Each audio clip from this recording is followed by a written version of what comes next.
Hello everyone, it's Seth, probably better known as Saffron Olive, and it's time for another daily dose of Streets of New Capenna spoilers. And we are nearing the end of spoiler season, but we have some really interesting stuff to talk about today, including our exclusive MTGGoldfish preview, if you haven't seen that one yet, which means we should probably jump right into it. Start talking spicy New Capenna cards. Before we do, two quick reminders. Number one, if you want to keep up on all the latest spoilers throughout the day, you'll find them all over at MTGpreviews.com. Number two, if you need some New Capenna cards, or really any cards, you can get them from our amazing sponsor, Card Kingdom, by heading over to cardkingdom.com/MTGGoldfish and even get a free goldfish sticker. Just let them know you want one in your order notes, and they will hook you up. Anyway, let's talk Streets of New Capenna. First up today, we got our exclusive MTGGoldfish preview card from the set. Thanks to Wizards for hooking us up, and I'm not going to go super deep on it because I did a whole video breaking it down, which click on the card. You can watch the whole video if you haven't seen it already. But the card is Soul of Emancipation, a 7-mana Bant avatar. It's a 5/7, and it says when it enters the battlefield, destroy up to 3 other non-land permanents. For each permanent that's destroyed that way, its controller makes a 3/3 angel creature token with flying. So if this sounds familiar, it's kind of like Terastadon, actually very, very similar to Terastadon. The difference is Soul of Emancipation can't hit lands, but it can hit creatures. Terastadon, it's bigger, it makes round creatures, it can hit lands, but it can't hit creatures. And I think that Soul of Emancipation, it's a very interesting card. I'm not sure how strong it is, but it certainly has uses. Like if you can take and play this and blow up 3 treasure tokens or blood tokens, you're adding a massive amount of power and toughness to the battlefield. Plus in like Commander, it can be an interesting removal spell. Not adding lands, a little bit of a bummer, but still blowing up any 3 non-land permanents is pretty good. Although in Standard, I don't think you play this and just hit 3 of your opponent's things. You're probably just gonna die on the backswing to the Angels. But anyway, there's a bunch of other shenanigans and possibilities with Soul of Emancipation. As I mentioned before, click the card, watch the full spoiler video if you're interested. Next up, we have Riveteers Ascendancy, or Jund Ascendancy, and this card's pretty interesting. First off, we gotta talk about that art. The art is a reference to one of the scariest pieces of iconic art, I think, in American history. The original, I don't do very well with heights for some reason. Whenever I look at the original of this, oh my goodness, does it freak me out. I don't know how those guys can just be so casual, chilling up on that beam like 1,000 feet in the air, but a really sweet reference with the art. As far as the card, 3-mana enchantment says whenever you sacrifice a creature, you may return a creature card with lesser mana value from your graveyard to the battlefield tapped.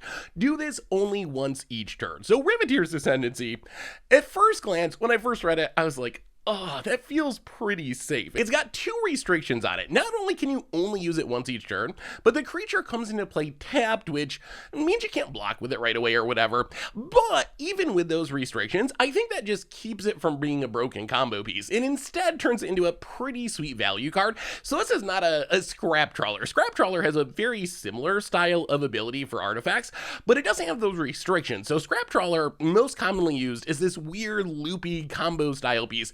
Riveteers Ascendancy, not going to do that. The other thing it's not going to be super good at is working with like the iTwitch, Shambling Gas, Cauldron Familiar style decks, just because those decks are sacrificing 1 drop. So what are you getting back? You know, a 0 drop, you're getting back a Memnite or an Ornithopter or something? I guess you could.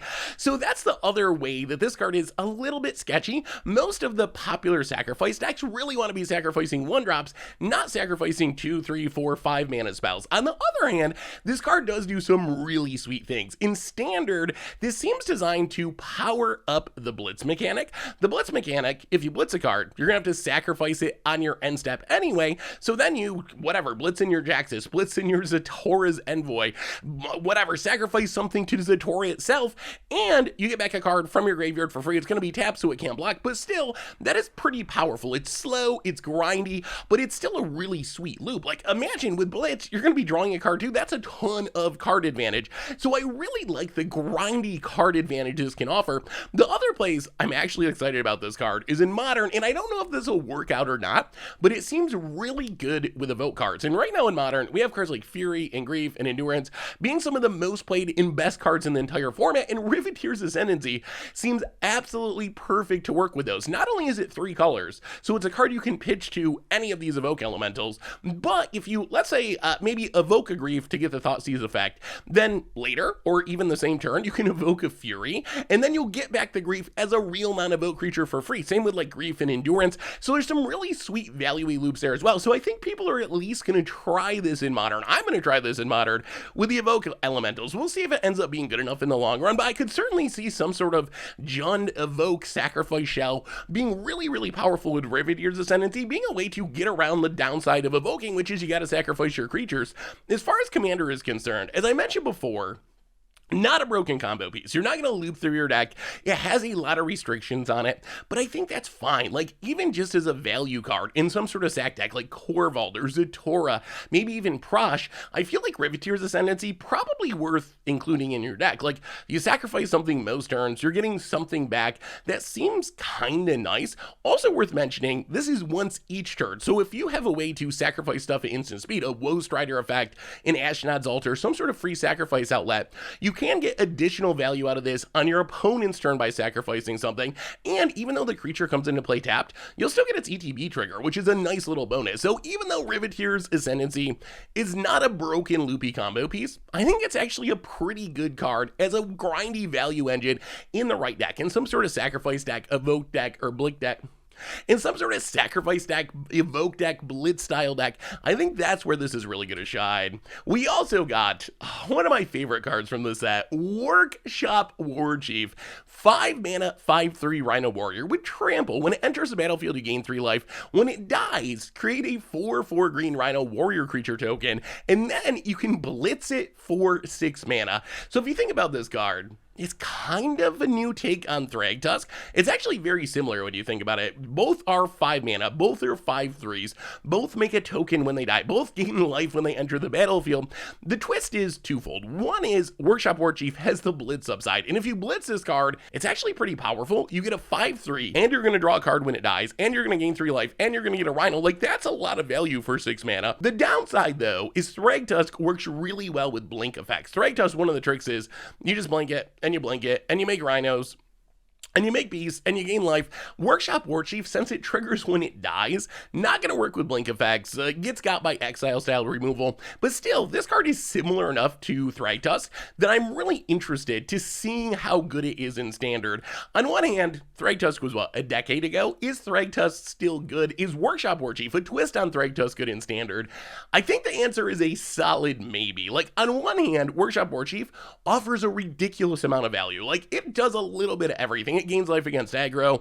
If it dies, it replaces itself. It has trample. You can haste it in if you want to. It does a whole bunch of stuff. On the other hand, we do have a bunch of good green 5-drops. We got Ren in 7. We got Invoke the Ancients, which just adds a ridiculous amount of power to the battlefield. We got Unnatural Growth as a finisher for aggro. We got Froghemoth with haste. So it'll be interesting to see where Workshop Warchief fits in this plethora of powerful green 5-drops.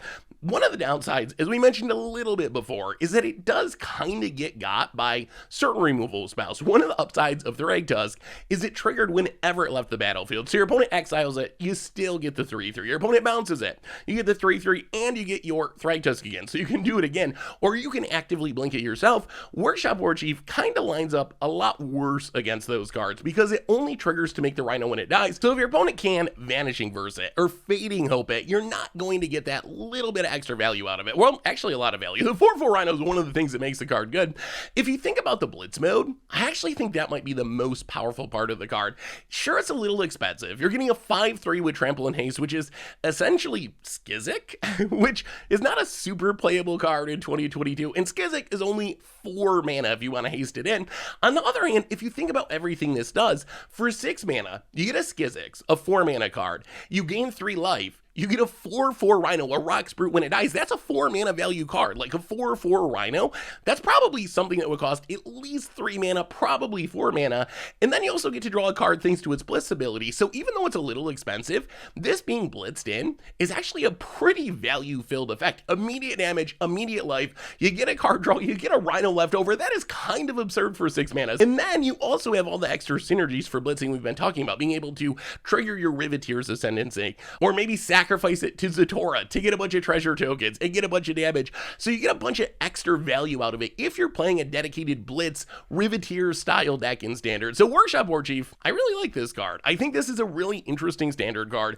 It calls back to a card that was the best card, one of the best cards in its standard format, albeit a decade ago, and one of my favorite cards in Thragtusk. We'll have to see if the downside of actually needing to die to trigger to make a token is too much for it to overcome, but I kind of think, thanks to the power of that blitz mode, that Workshop Warchief might actually have a chance to be pretty good in standard. It doesn't do anything super well, but it does so many little things and offers so much value. You gotta think someone's gonna find a way to use this card in standard. Next up, we got a pretty sweet Bant removal spell in Endless Detour. So 3 mana Bant instant says the owner of target spell, non-land permanent, or card in a graveyard puts it on the top or bottom of their library. So this is actually a really powerful effect.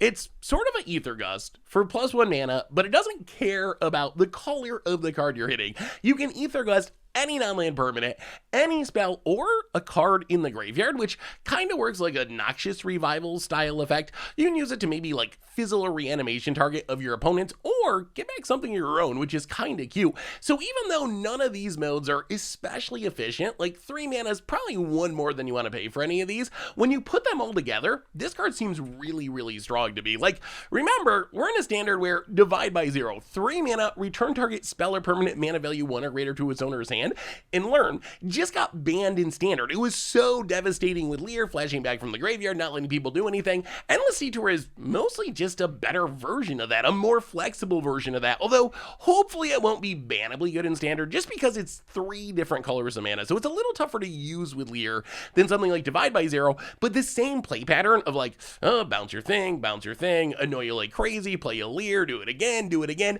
that is still something you can do with Endless Detour if you can make the mana work. Also a pretty cute way to deal with uncounterable stuff, at least temporarily. Like, one of the upsides of putting a spell on the top or bottom of its opponent's library is it's not technically countering the spell, even though it works like countering a spell, at least for a turn. So if you're troubled by a Coma or a Hullbreaker or Infernal Star Mounts, this is a way that you at least get a 1-turn reprieve, and it's actually pretty effective because those cards are so expensive. Like, spending 7 mana only to get your Coma put on top of your deck and having to do it again the next turn, that's a pretty big tempo swing. Also worth mentioning, just so it's clear, just like Ether Gust, the opponent, or the controller of the spell, actually, technically, is the one that chooses where the card goes. So you don't get to choose, like, oh, put that one on the bottom, put that one on the top. Your opponent's going to make that choice, but still, it's a really strong effect. As far as the graveyard mode, I guess technically it can have value like fizzling a reanimation target. Your opponent goes to Dire Wrath Rebirth or Toxtrol, and you're like, no, I'm going to put Toxtrol on the bottom of your deck.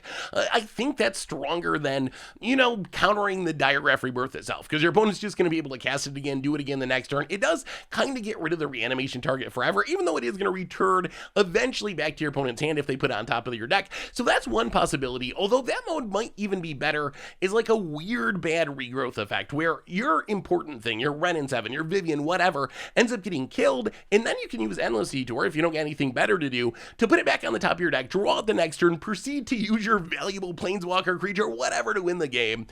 Also worth mentioning that Bant has an absurd amount of flexibility. Now, this is essentially another charm. It's not formatted like a charm with the choose one, but you could format it like a charm. Choose one, put target spell on the top or bottom of its opponent's library, put target non-land permanent on the top or bottom of its opponent's library, put target card in a graveyard on the top or bottom of opponent's library. So it's really just another charm. So with this alongside Broker's Charm, Bant decks are going to have just so much flexible removal. Broker's Charm, card draw, enchantment removal, fighting effects, Endless Detour fills in the gaps. So I think that that's a big push to play Bant style decks in standard.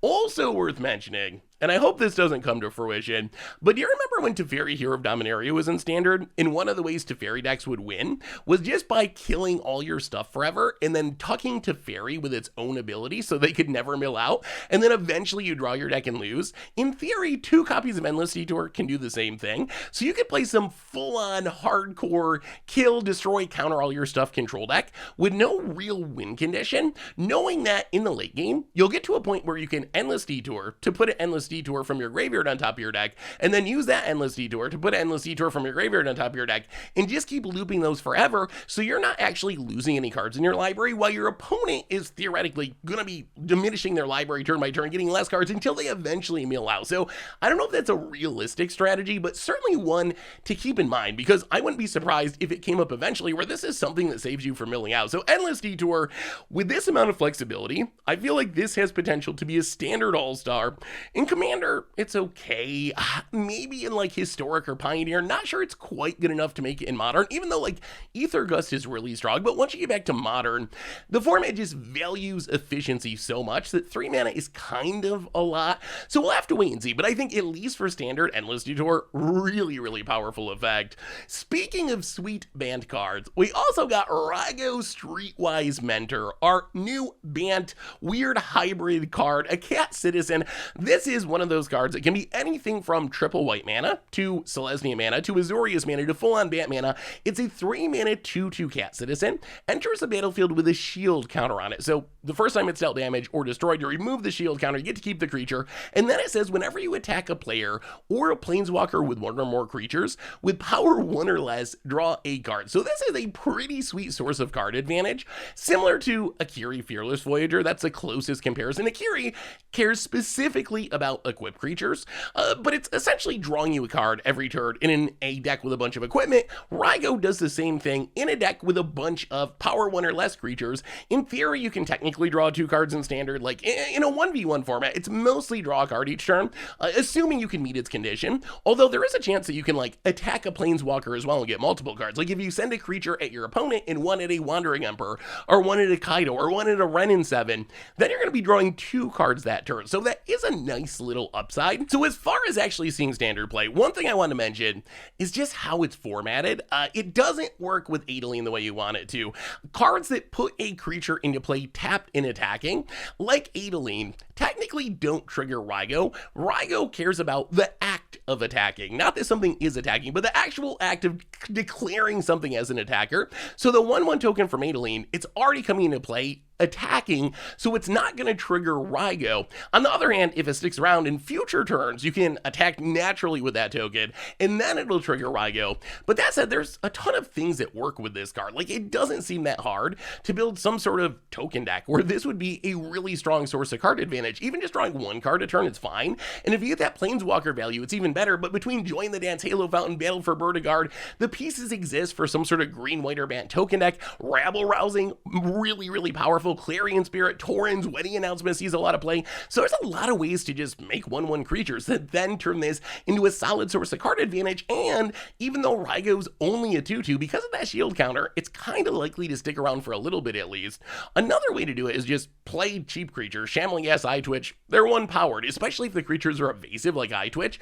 That's a really nice source of card advantage. Rabbit Battery, Fang of Shigeki, so you can't just play random X1s and make this work. Although I think where Rigo is really going to shine is in Commander. So in Commander, Rigo does something that we haven't really seen before, which is give us a really solid Bant token commander. Right now, Derevi and Amarith are actually the 2 most popular token commanders for Bant colors, because Bant just doesn't have a good token commander. Rigo, I think, is just better than either of them, even though it doesn't specifically reference tokens. When you consider that a lot of token decks are about going wide with 1/1s, Rigo is a really powerful leader for that deck, because in Commander, you can be drawing a ton of cards with this. If you send a 1/1 at each of your opponents, you're drawing 3 cards each turn cycle, and then if a Planeswalker enters the mix, you could potentially be drawing a 4th card, a 5th card as well by attacking a Planeswalker. That is a ridiculous amount of card advantage, and being in Bant, you get all the token doublers. So Bant is actually a really strong token color. It just hasn't had a good leader. I think that Rigo is that good leader. This, going off with Anointed Processions and Doubling Seasons and Adrix and Parallel Lives, seems like a really fun brew. Another place I've seen people mention playing this is Arcades. Arcades naturally has a lot of zero-powered creatures because it's dealing damage equal to toughness rather than power with a bunch of zero-powered walls. Rigo seems like a really nice card draw effect for that deck. The only complaint I have about this card is I feel like it should be mono white. I know. I'm going to go back a little bit on my soapbox about how hybrid works in Commander, but I really think that because hybrid is intended to be able to be played in monocolor decks of its colors, like this is a mono white card. It just happens to have other mana symbols. I really wish it worked that way in Commander because this would be such a great card draw spell for some sort of go wide white deck, some sort of white weenie style deck. But as it is, it's a Bant card by the current color identity rules. So until that gets changed, which I'm going to keep pushing, and eventually it's going to happen, we're going to have to stick with playing Rigo and Bant. But something to keep in mind that cards like this are, for me, like the biggest argument for changing how color identity works in regards to hybrid mana to make it work the way it was intended. So Rigo, I think, really awesome Commander card. Maybe the best Bant token Commander, also good in any other style of weenie deck, token deck that is in its colors. And in Standard, there's a lot of synergies to make it work. Even though it's a 2/2, that shield counter will help keep it around. So I think it has some chance there as well. Next up, we got a ridiculous 5-color 8-mana mythic, meaning of the 5. So 8 mana, 5-color, sorcery, exile the top 10 cards of your library. You may cast spells with exactly 3 colors of mana from among them this turn. Add Wooburg twice, so 10 mana, 2 of every color. Spend this mana only to cast spells with exactly 3 colors. And I gotta say, this might be on the list of worst mythics ever made. And I'm not even being hyperbolic. This card feels so incredibly bad to me.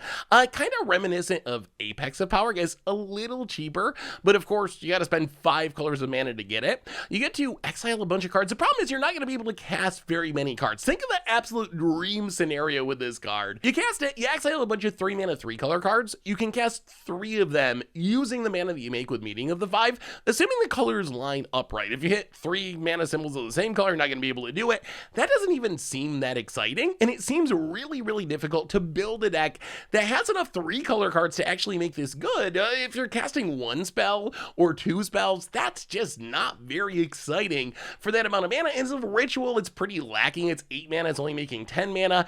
I guess it kind of works well with hybrid 3-color cards like Crystallization or Rigo, but there just aren't that many of those in Magic's history. So I don't know, we've seen cards like Niv Mizzet Reborn be very good, but 2-color cards are so much easier to support and so much easier to build around than 3-color cards. So I honestly think Meeting of the 5 is kind of just bad literally everywhere. Maybe not limited. If there's ever a place this could work, it might be limited. Although in limited, if it doesn't work and you exile 10 cards from your deck, that's 25% of your deck in limited. That's a really big amount that might just mill you out. I don't think there's even a Commander deck that wants it. I can't really imagine playing it in Standard. So I don't know if I'm missing something about this card. Definitely let me know in the comments. But for now, to me, this looks like the bulkiest of bulk mythics and maybe one of the worst mythics ever made. And I'm kind of disappointed because Wizards previewed this. Mark Rosewater mentioned a card that made double Wooburg, and I was excited because I thought maybe we could do door to nothingness shenanigans, but it's even worded in a way that that doesn't work. You can only spend the mana on cards with exactly 3 colors. So I don't know what I'm missing about this card. Hopefully something, because as of right now, it looks really bad. We also got a really interesting new blue card draw spell, Even the Score. So Even the Score, 3 mana plus X, a triple blue mana instant, draw X cards, except this spell costs 3 blue mana less to cast if an opponent has drawn 4 or more cards this turn. So if you have an opponent that drew 4 more cards, this is just X colorless mana, generic mana to draw X cards, which is kind of absurd. So this calls back to Blue Sun Zenith, the Sphinx's Revelation. Obviously, Blue Sun Zenith, the upside is you can target your opponent. Sphinx's Revelation, the upside is you get to gain a bunch of life. Downside is it's 2 colors. Even the Score, its upside is sometimes you might be able to cast it at a 3-colored mana discount, which is really huge. The question is, how often is this actually going to come up in a format like Standard? And the answer is, I could, on rare occasions, if you think about it, assuming your opponent's drawing cards during their turn. Your opponent draws one on their draw step, so that's card number 1. So your opponent needs to draw 3 more cards to actually turn this on, the free mode. I could see the Rune deck doing it. The Rune deck often chains together enough runes that they would draw 4 cards in a turn. Unexpected Windfall, that's 2 cards, so if your opponent casts 2 of them, or like something else that draws cards. Thirst for Discovery, Thirst for Knowledge, although the problem with those is your opponent often casts them during your turn, and then you don't get the draw step card draw, so you don't quite get there.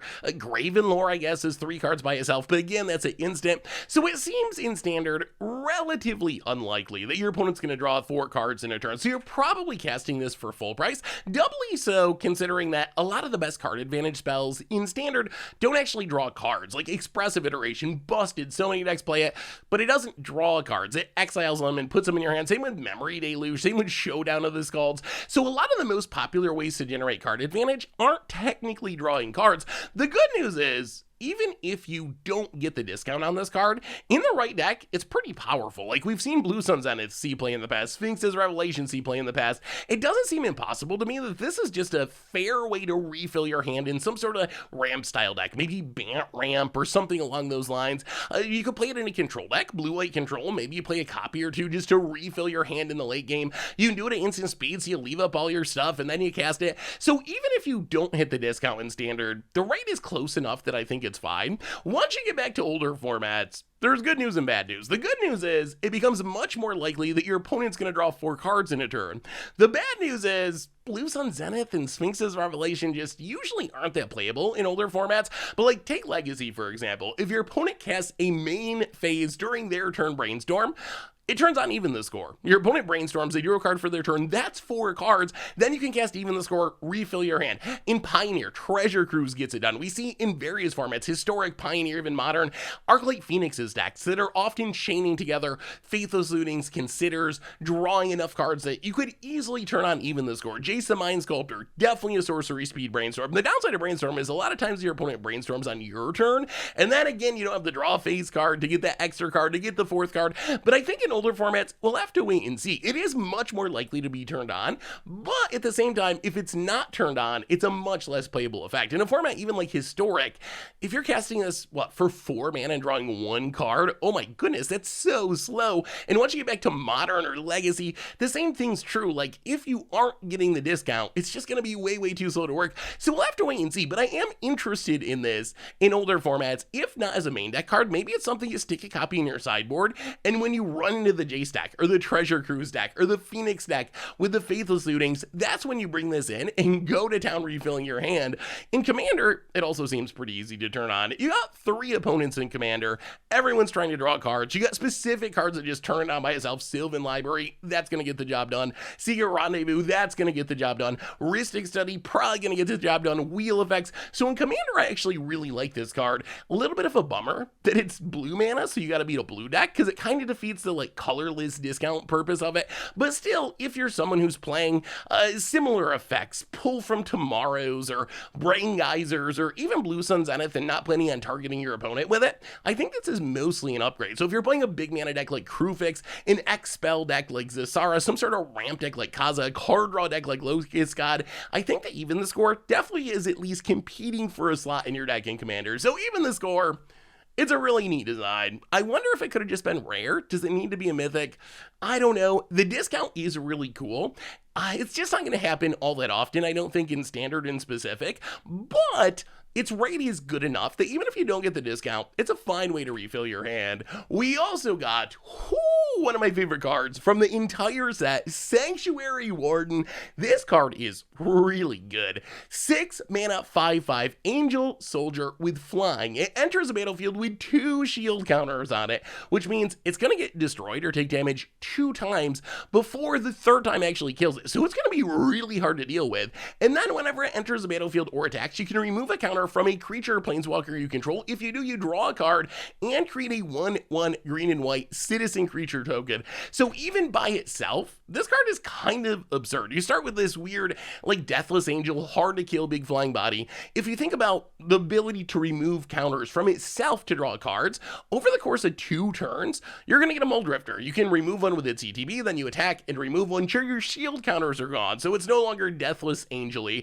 but still you're drawing 2 cards and you're making 2 tokens, and then you get this Watchful Giant token production. And remember, you don't have to remove its counters. You can remove counters from any creature or planeswalker you control. So in a perfect world, you're going to be able to leave the shield counters on Sanctuary Warden and remove counters from other stuff. And then you have this big protected flyer and a really consistent source of card advantage. And we got plenty of support from this. There's a whole bunch of Bant cards coming from New Capenna that care about shield counters, stuff like Falco Spara. We have planeswalkers like Elspeth Resplendent. Planeswalkers have loyalty counters as it is, but they also can put counters on things like Elspeth. So that's going to support Sanctuary Warden. We got Luminarch Aspirant. So it seems pretty easy to have this be the top end in some sort of counter style deck, and then it's just absurd. Like, you leave the shield counters on it, it's going to be really difficult to get off the table, and it's ETB drawing and making a token, and then every single turn you should be able to remove a counter to draw more cards and make more tokens. That's a great effect. The only question is, where does this fit in Standard? If you think about the white decks in Standard, most of them are kind of aggro-y. Elite Spellbinders and Luminarch Aspirants, time to kill you quickly. Do those decks really want a 6-drop? I don't know. At the same time, we could see some sort of Bant ramp deck, a Selesnya ramp deck with Yasharn. We've seen some of these in the past. We could play it in Control alongside Teferis or Kaido Suzuki's. Like, it's hard to deal with. It's going to draw cards. You got Planeswalkers to remove counters off. You could also just build a straight-up counter-themed deck and play this in it. So Sanctuary Warden, I think this card is really powerful. It's got good stats for its mana value. It's really hard to deal with, and in a deck that has counters floating around, this is a really consistent source of token production and card advantage. So Sanctuary Warden seems like a great option from Standard all the way back to Commander, and Commander really good with any +1/+1 counter theme deck where it's going to be a great source of card advantage and can work in token decks as well. So really awesome new Mythic Angel coming in Streets of New Capenna. Next up, we have a weird enchantment in Swindler Scheme. So Swindler Scheme, 3-mana enchantment. Whenever an opponent casts a spell from their hand, you may reveal the top card of your library. If it shares a card type with that spell, counter that spell, and that opponent may cast the revealed card without paying its mana cost. So Swindler Scheme is kind of like a really weird twist on Counterbalance. Counterbalance just straight up counters a spell if the card on top of your deck has the same mana value as that spell. So the good news about Swindler Scheme is it's much easier to trigger. Like, matching card types, a lot easier, I think, than matching mana values. There's just less variance in card types. So if your opponent casts a creature, you got a creature. If they cast a instant, you got an instant. That doesn't seem that tricky to pull off, especially if you build around it. And the same support cards for Counterbalance, Sensei's Divining Top, Brainstorm, Scroll Whack, basically any way to control and look at the top of your library. The problem is, Swindler Scheme doesn't just counter the card, it gives your opponent the card that is revealed from your deck. And I don't know if that's going to really be worth it. Like, the power of Counterbalance is it's a repeatable counter spell. This isn't really a counter spell. I know it's countering your opponent's thing, but they're still getting something. They're not down a card, it's just changing their card. Kind of like a weird possibility storm or something. So is Swindler Scheme good? I think the answer is almost certainly no. However, there are a couple of possibilities for building around it. One is, and this is probably my favorite, the infamous Shared Fate deck. Shared Fate basically makes you and your opponent play off each other's deck. So the idea of Shared Fate, if you've never seen it, it is like one of the jankiest decks of all time. But the goal of the deck is to play as many bad cards as possible, because then you can play Shared Fate and know that your opponent probably can't kill you because your cards are so bad they can't kill you. Swindler Scheme seems really good there. If you are using this to counter something and all of your cards are really bad, sure, your opponent's still getting a card, but at least it's a downgrade, because in theory your opponent's playing good cards, so your opponent plays a good card and you turn it into a bad card from your deck. So not a great home as far as being competitive, but does seem like a really hilarious addition to the super infamous Shared Fate deck. The other possibility is use it as a combo piece. For example, Draneth Magistrate Swindler Scheme kind of just locks your opponent. Your opponent gets their spell countered, they go to cast the spell from your library, but it's not a spell from their hand, so your opponent can't actually cast it because of Draneth Magistrate. Or Teferi Time Raveler does the same thing. Your opponent can only cast spells when they can cast sorceries. Well, the way the triggers work, similar to Possibility Store, is there'll be this weird Swindler scheme trigger on the stack, and that means the spell they try to cast from your deck isn't going to be a sorcery speed. So those are locks, although it is important to keep in mind, you still gotta have a way to make sure your opponent is matching card types with you. Like, if you just jam Draneth Magistrate into Swindler scheme, some percentage of the time that's going to do something if the top card of your deck just happens to match up with what your opponent casts, but you probably do want some way to control the top of your deck, to look at the top of your deck, to manipulate the top of the deck to really make the lock work. But I think that might be the most competitive option. I mean, in theory, turn 1 Sensei's Divining Top, turn 2 Draneth Magistrate, turn 3 Swindler scheme is pretty close to a hard lock if you have a deck that has a bunch of different card types, and because you're playing an artifact, an enchantment, a creature, you probably will throw into Teferi for planeswalkers. It seems pretty easy to make it work, so I think that's the direction I'd go. So Swindler scheme, in a vacuum, the card is incredibly bad, but if you build around it, it can do some funny things. Another option is just playing Chaos decks in Commander. Like, it is very chaotic. Whether it works or not, it is funny. It's like shifting around your opponent's spells, so it seems like a fun option there as well. We also got, oh boy, this card's so good, Structural Assault. 5 mana, it's a red card, it's a sorcery. It says destroy all artifacts, and Structural Assault deals damage to each creature equal to the number of artifacts that were put into graveyards from the battlefield this turn. So Structural Assault is like a Shatterstorm mixed with Blasphemous Act. You blow up all the artifacts for 1 more mana than Shatterstorm, but then, assuming you're in a matchup where there's a bunch of artifacts, which is probably the matchup where you'd bring in your Structural Assault anyway, you're also likely going to be able to sweep the board, which is kind of absurd. In Standard, I think this could be a sideboard card. We'll have to wait and see. It's a nice safety valve card. We've seen some Oni-Call Anvil decks. We know we're getting a ton more treasure stuff, like Bootleg Your Stash and Friends. We got vehicles. I can see this being a sideboard option because in the right matchup, this is going to be absurd. You wipe out all your opponent's artifacts and then all the non-artifact creatures because of the damage that you get from blowing up all the artifacts, which kind of makes it like a weird twist on Burn Down the House. It's not as easy to play in every matchup. There's going to be some matchups where this is kind of a dead card. On the other hand, in the right matchup, this is probably just way better. So I don't know if this would show up in sideboards now, but I like that this exists in Standard in case an artifact deck gets out of hand. The place where I think this is really going to shine is in Commander. In Commander, I think there's an argument that this might be the second best red wrath in the format behind Blasphemous Act. Blasphemous Act is obviously great, and there's certainly some inconsistency here. There might be times when there's not enough artifacts to kill everything with Structural Assault, but when you consider that so many Commander decks are playing Mana Rocks, Signets, and Mind Stones, Chromatic Lanterns, whatever, like that is the foundation of the format, it seems like much of the time this is going to blow up enough artifacts that it will also sweep the board, which is absurd. That turns it into a weird red, like a steward command. You don't get the control for the modes as much, but really that's a really powerful effect. And then on occasion, you're going to run into the Dockside Extortionist player with 1,000,000 treasures and be able to hose that, or run into a dedicated artifact deck where you're actually blowing up a bunch of creatures as well and other stuff. So I think that Structural Assault, as a weird take on Shatterstorm and Creeping Corrosion, definitely has a chance to see play in Commander for sure, where I think it is, oh my goodness, a red staple. I don't think you need to build around it. I don't think you need to be a specific archetype or commander. I think this is a card that in Commander, you can just throw in any red deck as a sweeper, and it's going to be really, really strong. And then in Standard, maybe it works in certain matchups as a sideboard card. We also got Tenacious Underdog, a pretty sweet black 2-drop. So a 2-mana 3/2 human warrior. It has Blitz of 4 and pay 2 life. The big deal is you can cast it from the graveyard using its Blitz ability. So this means you get a on-curve 2-drop, a 2-mana 3/2. Those are fine stats. We see Sun Gold Sentinel, Silver Quill Silencer. Those are playable enough cards. So your stats are good enough starting off. And then Tenacious Underdog gives you this really powerful late game engine where it trades off in combat, goes to the graveyard, or maybe you just blitz it to begin with.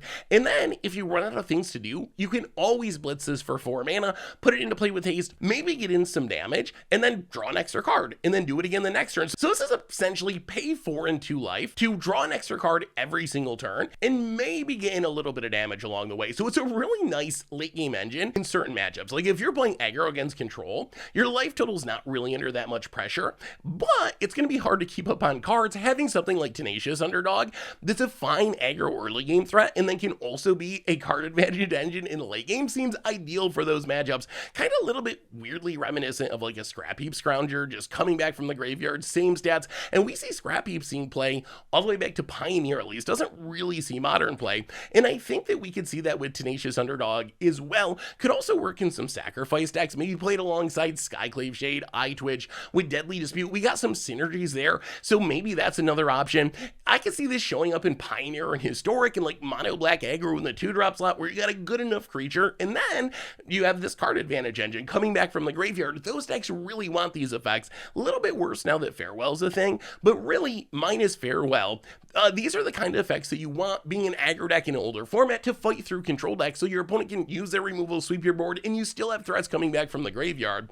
In Standard, what I really like about this card though is the extra synergies. We've been talking about playing it pretty fairly. Like you play it in your aggro deck, you attack your opponent, it dies in the late game, you pay some life and some mana and you blitz it and draw some cards, giving you that engine. But if you can add in, let's say maybe some other blitz synergies like Riveteers Ascendancy or Detour, this card gets even better. Like Tenacious Underdog, you blitz it into play, and then when it sacrifices, you get something back with Riveteers Ascendancy or Eye Twitch or Shambling Guest or whatever, or you blitz it into play and then sacrifice it to Zatora to deal damage, to make 3 treasures, and do that again every single turn. So if you add some other synergies to it, it becomes even better. Another place that works really well in Standard is with all the casualty cards. These are cards they want you to have creatures to sacrifice so you can copy them, and this is just a consistent source of sacrifice fodder. You can always in the late game blitz it into play and light them up, or Obnixilis, or a Little Chat, or Grizzly Sigil, which helps you gain back the life that you're paying, or Cut to Profits.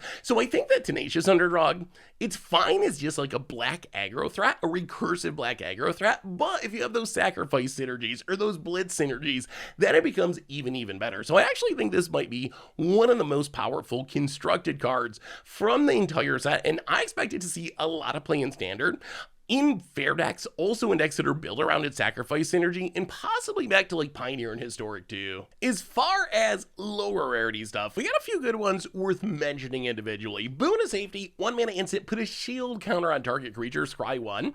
This is very reminiscent of God's Willing, which sees play all the way back to Pioneer at least.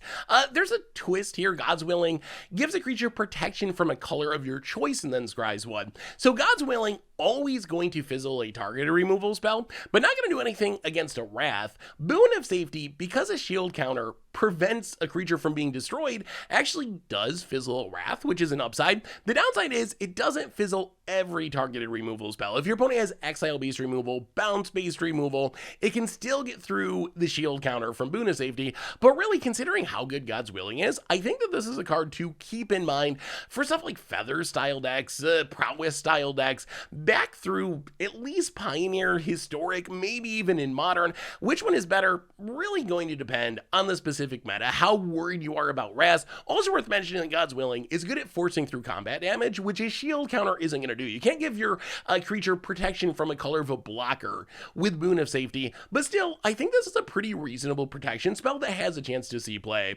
We also got Whack, which is a pretty sweet gangster reference, I mean, of course, but the card, so close to being good. 4 mana sorcery, costs 3 less to cast if it targets a white creature, so 1 mana to a white creature, gives the creature -4/-4 until end of turn. The problem is, it's a sorcery. Against the decks that you'd want this, against white decks, you really want to be able to kill like an Adeline at instant speed, and we got Ray of Enfeeblement in Standard, so we'll have to wait and see. We do know that Rotation is coming pretty soon. Actually, next set release, we'll get Rotation. We won't have Ray of Enfeeblement anymore, so maybe after Rotation, this could be in the conversation, although really, I think if this was instant speed, I'd be super hyped for it. I think it'd be a very playable hate card. Is sorcery speed, I'm a little skeptical, but maybe after Rotation. We also got Brass Knuckles, which is a really interesting and I think potentially powerful equipment. So 4 mana equipment. When you cast it, you make a copy of it, because of course you got 2 Brass Knuckles, 1 on each hand, and then equip creature as double strike as long as 2 or more equipment are attached to it, and it equips for 1. So we have a couple of equipment that are colorless and give double strike. Fire Shrieker, Grappling Hook. Let's compare Brass Knuckles to Fire Shrieker. Fire Shrieker, 3 to cast, 2 to equip. It gives a Crypt Creature double strike. Brass Knuckles, let's say you cast it for 4 mana, and then you just put both copies on the same creature, so you have 2 equipment and give us double strike. That's 2 to equip. Altogether, that's 1 more mana than Fire Shrieker. So if all you care about is giving 1 single creature double strike, then Fire Shrieker is better. On the other hand, let's say you're playing an equipment deck.